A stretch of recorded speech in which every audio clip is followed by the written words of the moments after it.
আমাদের ছোটবেলায় ছবি তোলা আর স্টুডিওয়ে যাওয়া একটা বিস্ময়কর ব্যাপার ছিল। সেই অনুভবে আমার আজকের কবিতা প্রথম তোলা সাদা কালো ছবি। সেই যে কবে অনেক আগে গোপনে বা বলে খুব তাড়াতাড়ি দুপুরে বা একটু পরে বিকেল এলো যে চলে, স্টুডিও পাড়ায় কি যেন সারায় নাকি ছবি তোলে অবিকল যেন আমি, এই কথা বলে বোকা বোকা মুখে আমরা একটু থামি। সেই তো প্রথম অবাক কিশোরী, প্রথম সাদা কালো সব ছবি, পাশে সারি সারি দেখছো যাহারি, বন্ধু তো তার সবই। তারা সুন্দরী, কেউ বা অপরূপ পরি, জানে না তারা কে বা কি যে তারা, ফিরে যেতে হবে বাড়ি তাই এত তাড়াতাড়ি। খুশিতে গল্পে কিছুটা অল্পে ফিরতে একটু দেরি, কারো কারো বা বেদম প্রহরে হয়ে যেত বাড়াবাড়ি।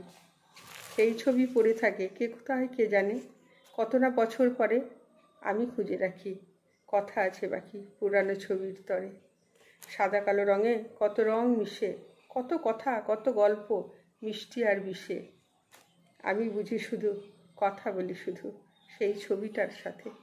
সবাই অবাক, আমি কেন খুশি ছেঁড়া ছবি নিয়ে হাতে বসে।